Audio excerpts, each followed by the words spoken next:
Paunawa, ang lahat ng nakapaloob sa kwentong ito, ay pawangkathang isip lamang, at hindi tunay na nangyari. Salamat po.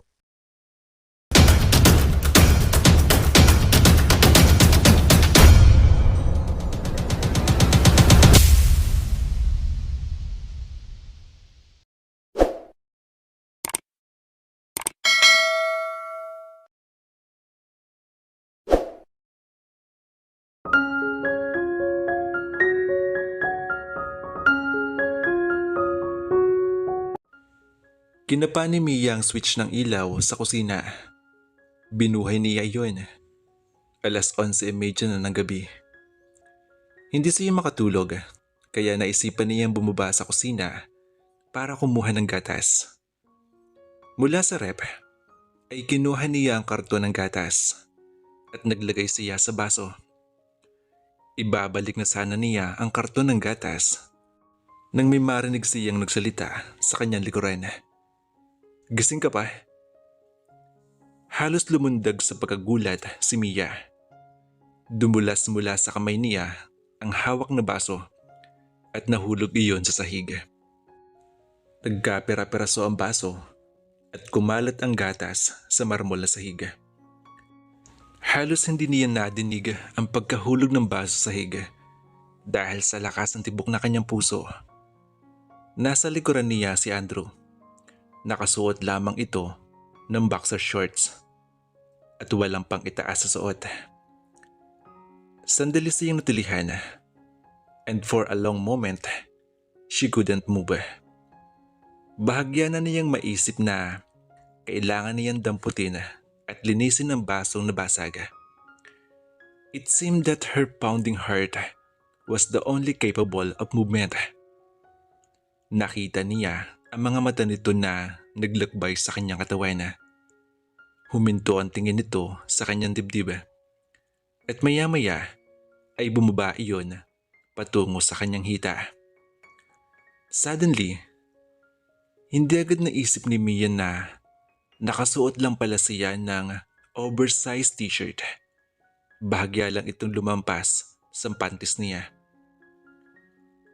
Nagkaroon siya ng ibang pakaramdam nang makita niya at maramdaman niya ang pagkakatitig nito sa kanya.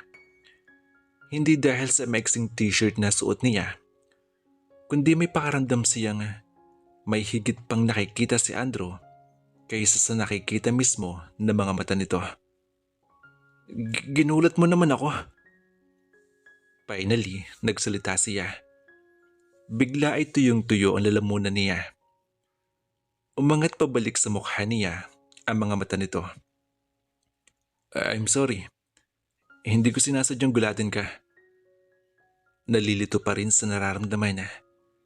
Wala sa loob na napaluhod si Mia at sinisikap takpan ng laylayan ng t-shirt ang length ng mga tuhod. Pagkatapos ay sinimulan niyang pulutin ng basag na mga peraso ng baso. Agad na lumapit sa kinilalagyan niya si Andrew. He squatted beside her and did the same. His head was bent close to hers. Ako na lang rito, baka magsugatan ka pa. Sabi nito na hindi man lang tumitingin sa kanya. Napakalambot sa pandinig ang pagbigkas ng iyon ng lalaki na halos pabulong. Hindi niya alam kung ano yung sasagot. Pakiramdam niya ay bigla siyang gininawa. Nararamdaman niya ang pagtatayuan ng lahat ng mga balahibo niya sa kanyang braso. Napakalapit nito sa kanya at nararamdaman niya ang mainit na katawan nito. Tila kinukumutan nito ang ginaw na kanyang nararamdaman. She fought to keep from staring at his muscular arms, the bare, tan expanse of his back. Alam niyang kada umaga ay nag-exercise si Andrew. Nasisilip niya ito sa silid kung minsan at kung minsan naman ay naririnig niya ito sa banyo na habang nagbebending. Ni hindi niya makuhang lingunin ito dahil kapag ginawa niya iyon ay tiyak na sasagi ang mga labi niya sa anumang parte ng mukha nito. Ang isipin pa lang na gayon ay tila pinalalambutan na siya ng mga tuhod. Napatingin siya sa hawak na piraso ng mga bubog. Then realized her hands were trembling. Maya-maya ay nasanggi ni Andrew ang kamay niya at muntik na niyang maibagsak na muli ang mga bubog na nasa kamay. Kukuha lang ako ng map. Dahan-dahan, nanginginig habang tumango siya. Ano ba nangyayari sa'yo, Hamiya? Kastigo niya sa sarili. Ouch! Napahiyaw siya. Sa pagkakataong iyon, ay naibagsak niya ang hawak-hawak dahil ang dulo ng kanyang daliri ay dumugo. Nahiwa siya ng buboga. Ang hindi pa nakakalayong si Andrew ay agad na bumalik. Inabot nito ang kamay niya. Sabi ko naman sige, ako na lang. Ang kulit mo talaga.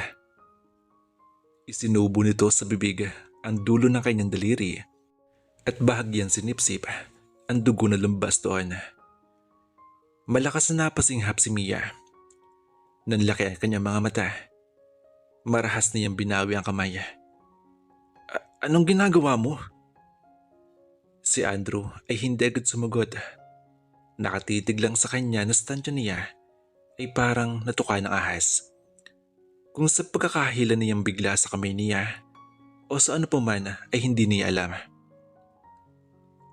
I'm trying to stop the bleeding. Bulong nito. Tumaas ang mga daliri nito sa labi para bahagyang pahiran ng dugong na sipsip nito. Napailing siya. You're disgusting. Tinalo mo pa si Count Dracula. Kasalanan mo to kung di mo ako ginulat. Sabi niya. Gusto niyang maiyak. Nanginginig ang kanyang boses. Ayaw huminto sa pagdugo na kanyang daliri. At may isang damdamin na nagpipilit sumingit na hindi niya naiintindihan at nakapagpapalito sa kanya. Sinabi ko na nga sorry, di ba? Sabi nito in gently way. Iinom lang naman sana ako. Paliwanag nito. Come on, aka na yung daliri mo. Bitawan mo nga ako. Mabilis niyang iniwan ito sa kusina at tumakbo pabalik sa silid niya. Lumipas ang ilang sandali. Gising pa rin si Mia. Pasado 1:00 na madaling araw. Nakahiga siya habang nakatitig sa daliri na pinaikutan ng band-aid. Pagkapanghik niya sa itaas, ay agad siya nagtuloy sa banyo at kumuha ng alcohol sa medicine cabinet at hinugasan ang daliri bago nilagyan iyon ng band-aid. 1/4 of an inch din yata ang laki ng hiwa at matagal bago huminto ang dugo. Nakadalawang band-aid siya. The bleeding had stopped, but she could feel her finger drop in pain. Inilapit niya ang daliri sa bibig. Naalala niya ang ginawa kanina ni Andrew nang isubo nito iyon. Nang mga sandaling iyon ay wala siyang nararamdamang kirot. Nagulat siya at para bang may kakaiba na hindi niya maunawaan. Sinulyapan niya ang pinto ng banyo na alam niyang ang kabilang pinto sa loob ay ang daanan patungo naman sa silid nito. He's like a breathtaking specimen. Iyon pa rin ang umaaninag sa kanyang isipan habang iniisip niya kung anong ginagawa ni Andrew sa kabila. Andrew point of view. Kanina pa pabiling-biling sa higaan si Andrew. Nakatingin lang siya sa siling na halos 1 oras na. Nakaunan sa ulo ang 2 mga braso. Bakit ba hindi niya maalis sa isipan ang babaeng iyon? Bakit ginugulo ng supladidang iyon ang isip niya? Katunayan ay hindi lang naman dahil sa nangyari kanina ang nagsimulang magulo ang isip niya rito. Mula na makapanuluyan siya sa bahay na iyon, ay lagi na lang na inuukupa ng burahitang iyon ang pag-iisip niya. Noon ay ginagalit niya ito para lang kuhanan atensyon nito. Ngayon ay bumaligtad yata ang pangyayari. Sa halip, buong atensyon niya ang nakukuha ni Mia. Kahit sa eskwelahan, ay para siyang lokong lagi nakatitig sa likuran nito. Kaya nga lagi siya naka-shades at baka may makapunan na sa kanya. At kapag kasama ni Mia ang mistisong hilaw nitong boyfriend, ay hindi miminsang ginusto niyang sakalin si Brent. Perhaps, he really missed her so much. Magkababata sila, magkaibigan. 6 taong gulang siya at 6 taon naman si Mia nang una sila magkalapit sa isa't isa. They were like brother and sister until that day in the treehouse. Ano ba naman kasi nakain niya at hinalikan niya ang prinsesa? But he was just a boy then. Hanggang ngayon ay hindi pa rin niya maintindihan kung bakit niya iyon ginawa sa kanyang prinsesa. At doon nagsimulang lumayo at nagalit sa kanya si Mia. At dahil kahit anong hingi niya ng sorry, ay hindi siya nito pinatawad. Nauwi na lamang siya sa lalo pang panunukso at panginis dito. Sa palagay niya, ay nakukuha niya ang pansin nito kapag ginagalit niya. Then her father died. He had wanted to comfort her like he used to do when she was hurt. Subalit hindi siya nagkaroon ng lakas ng loob na ibadama rito ang pagdamay niya. He was afraid of rejection. Balita na sa buong campus ang tungkol sa pagluloko niya sa pag-aaral at iyon na mga panahong hindi siya pumapasok. But he was there, in a one corner throughout the 3-day vigil watching her. Umaasang mapupuna siya nito at lapitan siya. And then he could give her shoulder for her to cry on. Subalit pinili ni Mia na huwag siyang pansinin. Alam nitong naroroon lang siya. Sometimes, their eyes met. Pero hindi siya nito nilapitan. She avoided him like a plague na lalong ikinainis niya. In the process, he really went out of his way to infuriate her. Sometimes, he wanted to hate her for turning away from him. Ang kaisa-isang kaibigang maituturing niyang nilalayuan pa siya. All because of that stupid and silly kiss. Napakababo na dahilan para ang pagkakaibigan nila ay basta na lang naputol. Nagpakawala siya ng mahabang paghinga. Kailangan niya na matulog. Alam niyang bukas pagising niya, lilipas din ang tila abnormal na nangyayari sa kanya.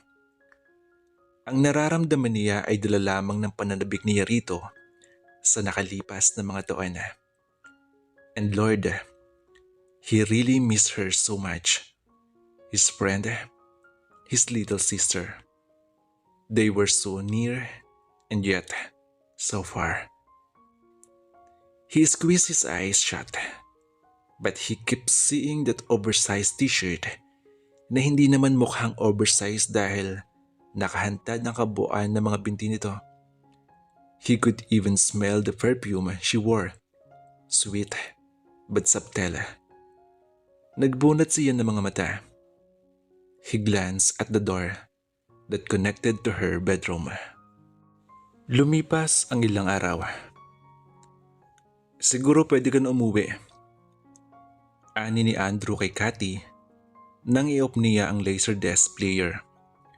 It was Saturday and he invited her to come over and watch a movie. At kanina pa niya nahuhuli si Mia na panay ang silip sa family room. Alam niyang hindi nito gusto ang ginagawa niyang pag-imbita kay Cathy sa palasyo nito. Sa kadahilan ng hindi niya matukoy. He had this feeling that the two women didn't like each other. And besides, alam niyang oras na rin ang panonood ni Mia ng paborito nitong panunuorin. Paano kung ayoko pa? Tanong ni Cathy na para bang inaakit siya. Sabi ko naman kasi sa'yo sa amin na lang tayo. Ikaw lang mapilit na magpunta ako rito. Hindi ako makakaalis, Cathy. Hindi ako nakapagpaalam kay Tita Veronica. Dahilan niya. Umikot ang mga mata nito. Goodness, Andrew. Hindi mo naman kailangan magpaalam dahil hindi mo naman kaano-anong mami ni Mia. Isa pa, wala siya. May dahilan ka kung bakit hindi ka nakapagpaalam. Huminga ng malalim si Andrew. Huwag na nga tayo mag-away dito, Cathy. Anyway, we have spent the whole afternoon together, haven't we? At iyon ang mahalaga, di ba? 2 oras lang, Andrew. Pagtutuwid nito. Kung nasa amin tayo, ay walang mag-aapura sa atin. We can do anything we want to do. Wala roon ang tita ko. Tiyahin lamang nito ang kasama sa bahay. Ang mga magulang nito ay parehong sa ibang bansa na trabaho. Schedule na natin yung next time. Sabi niya at ngumiti dito. Nakakahiya naman kasi kung okay, aalis na ako. Tumayo ito. Subalit nang damputin nito ang gamit ay nagbago ang isip. Instead ay pumulupot ang mga kamay nito sa kanyang leeg. Then her mouth was upon him, forceful but soft and yielding at ends. Napapikit siya. Sinisikap i-concentrate ang sarili sa yakap at halik nito. Maya-maya ay nagmulat ng mga mata si Cathy. Hindi ka naman nagre-respond Ginagawa ko, I did. Naningkit ang mga matang tinitigan siya ng girlfriend. Ano ba nangyayari sa'yo Andrew? Cathy, intindihin mo na lang ako, okay? Napag-uunawa ang tinig niya. Hindi sa amin ang bahay na to. Anumang oras baka pumasok ang mga katulong. O di kaya ay si Mia. It was a lie. Hindi niya rin maintindihan ang sarili. He was kissing her, pero mukha ni Mia ang nasa balitan daw niya. At sa pagkamangha niya, he almost pretended it was Mia's lips he was kissing. He was insane. Bakit niya naiisip iyon kay Mia? She was almost his sister. Itinuturing niya itong nakababatang kapatid. His angel. His little sweetheart. Kahit na nga balagi na lang itong nakaangil sa kanya. Nagsimula lang naman na mag-iba ang pakaramdam niya ng gabing madatnan niya ito sa kusina. He just hoped na hindi siya nahawaan ng sakit ng ibang boys sa campus. Mia was like a virus, kumakalat sa buong male population. Bagaman alam ng lahat na may nobyo na ito, she was always the guy's topic. Sa lockers, sa gymnasium, herder, and everywhere. At sa nangyayaring ito sa kanya, ay nakadarama siya ng guilt na nagiging unfaithful na siya sa relasyon nila ni Cathy. At hindi lang kay Cathy, kung hindi kay Mia na rin dahil para na rin niyang pinapantasya ito. Higit sa lahat, nakakahiya sa Tita Veronica niya. Siguro nga ay tama ang mama niya sa pagsasabing isa siyang problemang anak. Okay, I understand. Pahinuhod ni Cathy. Muling tumingkayad at hinagkan siya sa mga labi. To appease her, he kissed her back. Pero kumawala rin ito agad. Ihatid mo na nga ako sa gate, sabi nito. Dinampot ang shoulder bag sa couch at nagpatiunang lumabas. Mia's point of view. Aalis na kayo? Bati ni Mia nang lumabas sa family room sina Andrew at Cathy. Nakasandal siya sa dingding at nakakross sa mga braso sa dibdib. She watched a fake smile spread across Cathy's face. "Oh, hi, Mia." Bati nito. Yes. Paalis na ako. Maganda yung pinanood namin. Sayang, hindi ka nakasama." "Actually, hindi ko hilig yung mga ganung movies eh." Ganun ba?" Napatawang sagot ni Cathy. "Okay, aalis na ako." Umikot ang mga mata nito sa buong kabahayan. "And nice place nga pala." Nagipit siya ng mga balikat. Sinundan niya ng tingin ang dalawa sa paglabas. Subalit natili siya nakasandal doon at hinihintay ang pagbalik ni Andrew. Hindi naman siya naiinip at naroon agad ito. "Yak!" aniya at tumalikod papasok sa family room. Sinadya niyang iparinig kay Andrew ang sinabi. "Anong yak?" Wika nito na sumunod sa kanya. "You two think you are matured enough." Umikot ang kanya mga mata. Pagkatapos ay hinablot mula sa kamay ni Andrew ang remote control ng TV na hawak pa rin nito. At binuhay niya ang paboritong panoorin. "Ano bang sinasabi mo?" Tanong nito at tumupo sa kabilang sopa at kumuha ng tortillas sa bowl na nasa ibabaw ng center table. Pagkatapos ipinag-cross nito ang dalawang paa sa ibabaw ng mesa habang tila sinasadyang mang-asar na iparinig sa kanya ang malakas na pag-crunch nito sa kinakain. "Pwede ba, Andrew? Don't play innocent. Alam mo kung ano yung tinutukoy ko." "Mia, hindi ako manghuhula. Tsaka pwede ba, i-clarify mo nga ako." Nakuha pa rin ito magsalita kahit halos puno na ang bibig nito. Naniningkit ang mga matang tumaas ang kilay niya. "Don't worry, makakarating to kay Mami." Sabi niya subalit na natili nakatutok sa TV ang paningin. Alam niya nakatingin ito sa kanya. Nakikita niya iyon mula sa reflection ng screen TV at nakasampay pa ang dalawang mga kamay sa sandalan ng couch. Pagkaway naramdaman niya ang kamay nito sa buhok niya. Then his fingers combed her hair gently. She stepped. "Sweetheart, pwede ba? Wag mo nga akong sweetheart hindi yan. At alisin mo yung kamay mo." Tinabig niya ang kamay nito sa buhok niya at mabilis niyang umusog palayo. "Ang tinutukoy mo ba ay pagpunta rito ni Cathy without your permission?" Patuloy ni Andrew. "Is that it?" "Nagpahalam ako kay Tita Veronica." Lumingon siya dito. Nagtama ang kanilang mga mata. Napahigpit ang hawak niya sa remote. "Hindi po yon, Mr. Andrew Montalvo. Kundi yung ginawa ninyong lovers lane ang couch na ito. You made out of here. Nilapastangan niyo ang paboritong lugar ko." Nagpakawala siya ng mahabang paghinga. Hindi nangyari ang kinatakot niya. Ang mag-shutter sa harap nito. Simula na makita niya si Andrew na wala itong suot baliban sa boxer shorts, ay hindi niya alam sa sarili kung paano pa makakabuo ng isang sentence na hindi man lang nauutala kapag kaharap ito. "Made out?" Sabi nito na hindi makapaniwala. Napatuwid ng upo. "Mia, you sound like a 5-year-old. We just kiss." Mahina itong tumawa. "At hindi kami nakaupo.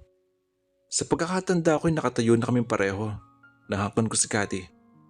Something a goodbye kiss." "Yeah, right." Sarkastikong sabi niya. "Pero naghalikan uli kayo." "Mia, and that's not making out." Patuloy nitong depesa. "Wait a minute." Kunot noong humarap ito sa kanya. nanonood ka ba sa amin? And of course you did. Kanina pa kita nakikitang pasilip-silip. Hindi ah. Mariing tanggi niya. Guilty ang humaharap sa kanyang mukha. It just happened that wala siyang maisunod na sasabihin. Naramdaman niya ang biglang pag-iinit na magkabila niyang pisngi. Agad niyang ibinalik ang atensyon sa telebisyon. Nagulat pa siya nang ilipat niya sa ibang channel dahil sa mahigpit niyang pagkakahawak sa remote nang wala sa loob. I'm only concerned, Andrew. Finally, nakapagsalita siya na hindi malang tumitingin dito. Lahat ay nagsisimula sa simple kiss. Ang babata niyo pa no? Para yung maliit na ningas na maaaring tumupok sa buong kahubatan. Ngayon para kang nanay na. Only a better version na. Sabi nito. Mia, it's just a kiss, okay? Sweetheart. And Kat is my girlfriend. Ano bang gagawin namin? Magditigan maghapon. At salamat sa concern ha. But we do know our limitation. Okay, fine. Napairap siya. Walang silbing mapagtalo pa rito. Kalimutan mo namang sinabi ko. Sinikap niya mag-concentrate sa pinapanood. Maya-maya ay narinig niyang tumatawa si Andrew. Nilingon niya ito. Anong tinatawa-tawa mo dyan? I just wondering, sabi nito at ngumiti. Saglit na dumaan ng mga mata sa mga labi niya bago ibinalik ang paningin sa mukha niya. Don't tell me hindi ka pa nahalikan ni Brent. Natigil si Mia for a moment. Nagulat at naiinis sa bigla ang pagbagon ng tanong na iyon. Hindi ko kailangan sagutin yan, no. Nakita niya nang ngumisi si Andrew at gusto niya ibato rito ang remote control. O baka naman, inaangat nito ang kanang braso sa ere at saka binagsak na tila lupaypaya. Baka kuwan si mistisong bangus. Napahugot siya ng paghinga sa ipinapahiwatig nito. Hoy, hindi ha. Napataas na ang tinig niya. Naasar na siya. Iniisip nitong bading ang boyfriend niya. So okay, we kiss. Yun ba ang gusto mong marinig ha? Kumunot ang noo ni Andrew. May talim na nagdaan sa mga mata ng sandali. Pagkuway nagsalita. Is he a good kisser? Ha? Kailangan ba maging mahusay sa paghalik sa chick? Oops. Huli na para bawiin ang sinabi. Sinasabi ko na nga ba eh. Sabi ni Andrew. At pagkatapos ay malakas na humalakhak. At pumuno iyon sa buong silid. Nakayom ni Mia mga kamay. She fell into a trap. Tumayo siya at kinuha ang bowl sa mesa. At ibinuhos rito ang buong laman ng tortillas. Nahinto sa pagtawa si Andrew. Hinawakan siya sa braso at hinatak. Napaupo siya sa kandungan nito. She opened her mouth to say something, scanting, but the words didn't come out. He was staring at her sa mismong mga labi niya.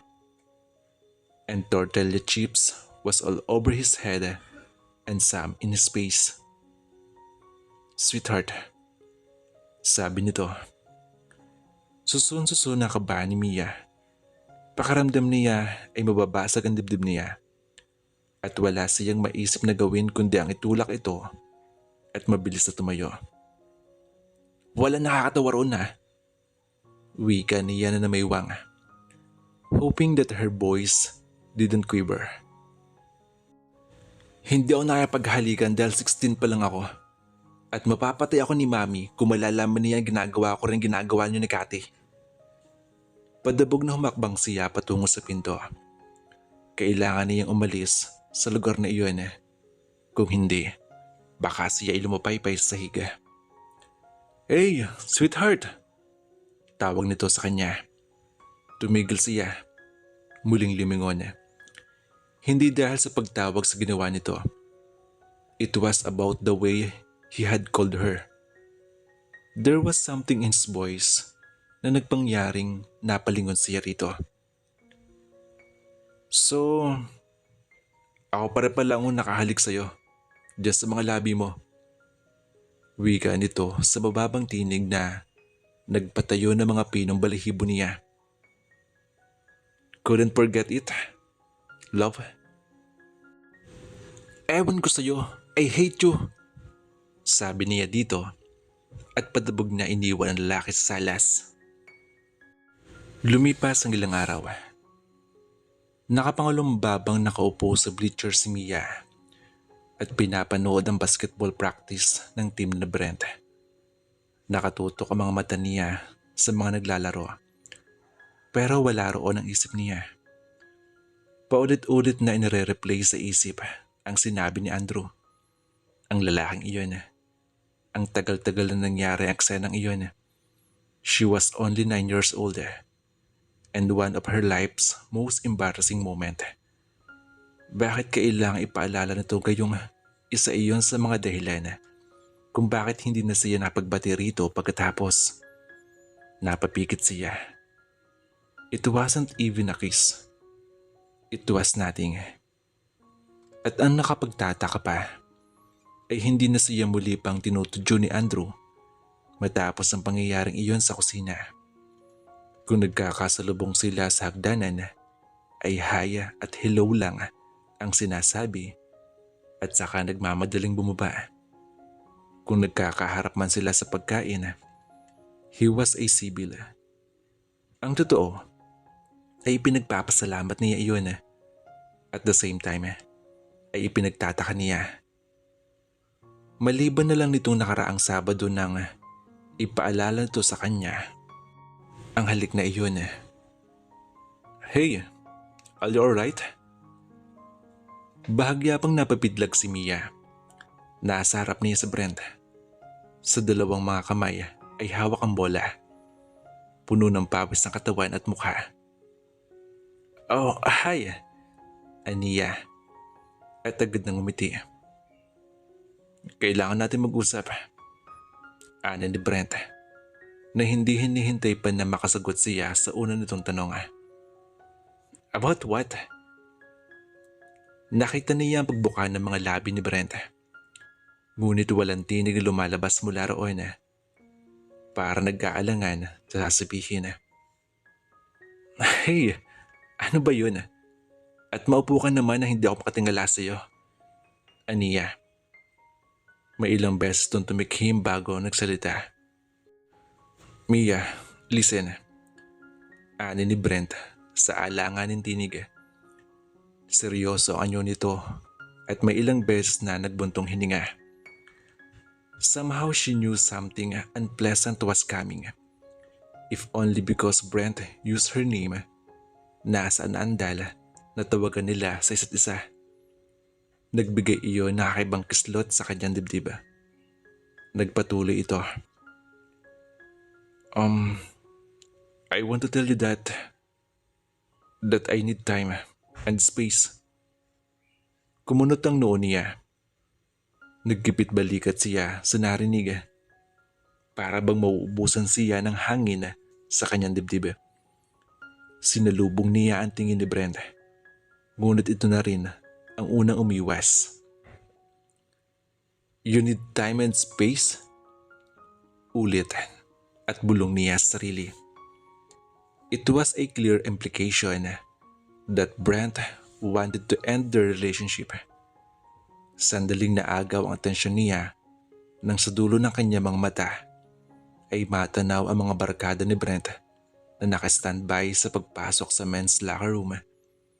At nang mapansin ng mga ito na dumako sa kanila ang tingin niya, ay saka lamang kumilos ang mga ito at tumuloy sa locker room. Ibinalik niya ang atensyon dito.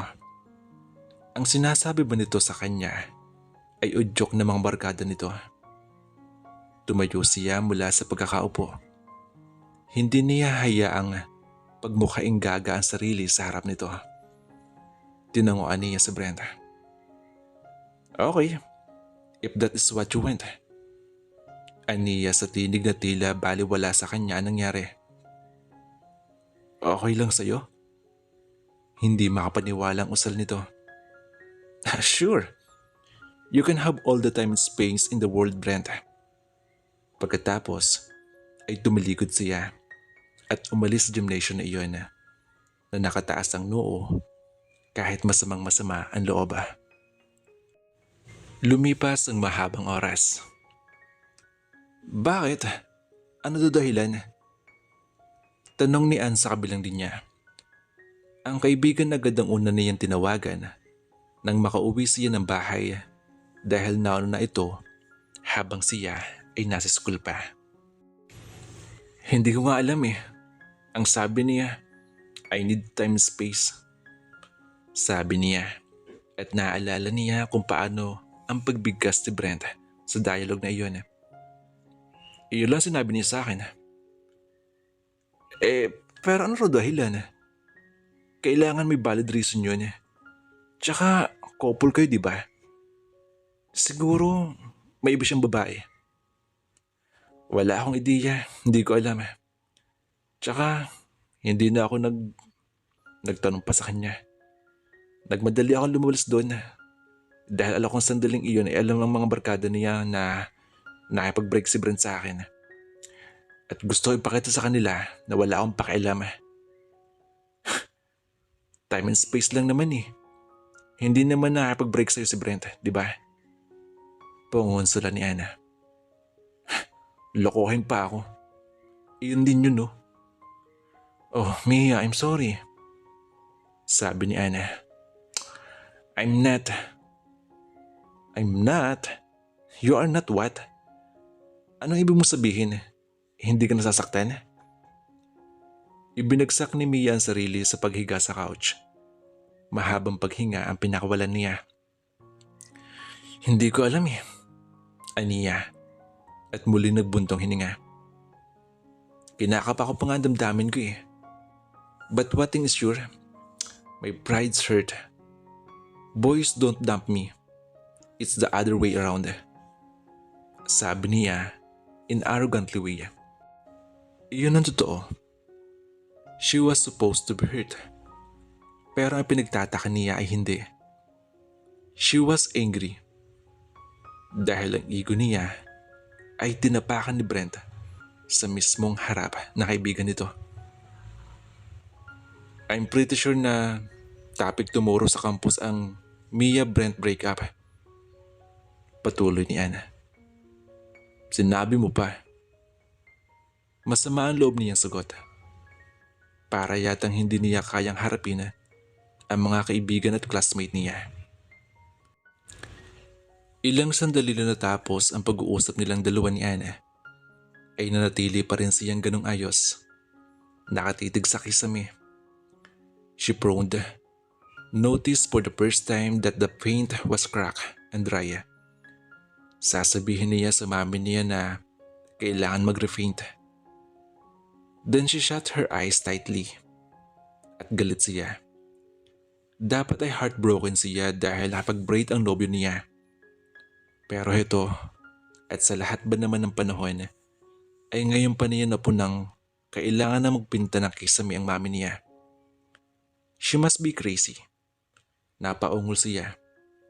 Sinisikap na dibdibin ang pangyayari at nag-emote. Doon siya napasukan ni Andrew. I'm sorry, narinig ko ang balita.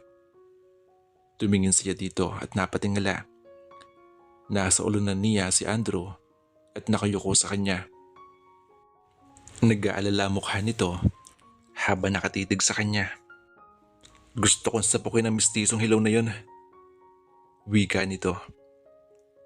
Agad siyang tumayo mula sa pagkakahiga at inayos ang sarili. So, I'm really that popular ha? Ang bilis ng balita naman. Matabang niyang sabi. Tumayo upang lumabas ng silid. Pinigilan ni Andrew ang braso niya. Saan ka pupunta? Kinuha niya ang braso niya sa lalaki. Sa kwarto. Walang lingon-lingon nagpatuloy siya sa paghakbang. Mia! Habol tawag sa kanya ni Andrew. Kawalan yun sa kanya, hindi sa'yo. Sukat sa sinabi nito ay gustong panlambutan ng mga tuhod ni Mia. Nahinto siya sa paghakbang. Mas pipiliin pa niya na tuyain at pagtawanan siya ni Andrew kaysa sa makapagsampat siya. He doesn't deserve you. Mariin itong sabi. Sabihin mo sa akin anong gusto mong gawin ko sa mistisong hilaw na yon? Kahit nakalmado ang boses ni Andrew ng oras na iyon, pero ang nalulukob naman doon ay galit. Bigla ay tila gusto niyang maiyak sa concern na iyon ni Andrew. Nakagat niya ay babang labi para pigilan ang damdamin. Gusto niyang ibuhos sa iyak ang asar na nararamdaman dahil sa ginawa sa kanya ni Brent. Kung tulad lang sana ng dati ang lahat, she would cry in Andrew's arms. Tulad ng ginagawa niya noong sila ay mga bata pa, na sa tuwing aawayan siya ng ibang mga batang lalaki, ay tinatawag niya si Andrew at nagsusumbong. And Andrews would come running with his baseball bat at susugurin ng mga umaaway sa kanya. Ngunit hindi nakatulad ng dati ang lahat. Matagal lang namatay ang relasyon na iyon sa pagitan nilang dalawa. Only because of that stupid wet kiss. Salamat, pero hindi ko kailangan ng tulong mo. Sabi niya. Mabilis siyang lumabas ng silid bago pa tuluyang hindi na niya makontrola ang kanyang emosyon. Kinabukasan, I hate to tell you this, ngunit parang alam ko na kung anong dahilan kung bakit napag-break sa'yo si Brent. Ani ni Ann sa mahinang tinig na nasa kantin sila. Ang totoo ay naaasar si Mia sa naging araw niya ngayon sa school. Just what she had expected. Hindi na yata mabibilang ang narinig niya mga nakikisimpatya. I'm sorry, Mia. Marami pa naman iba dyan, Mia. Isa lang iyon at dalawa lang iyon sa mga salitang narinig niya. Pero alam naman niyang hindi totoo sa loob ng mga ito ang mga sinasabi. Naniniwala siyang mas ikinatuwa ng mga girls ang breakup nila ni Brent. Marami ang may crush dito sa buong campus. Pero ang pinaka-worst part ng balitang iyon ay si Brent daw mismo ang nakapaghiwalay sa kanya. So okay, anong dahilan ni Brent? Tanong niya. Lalo ka lang maiinis. Napataas ang kilay ni Mia.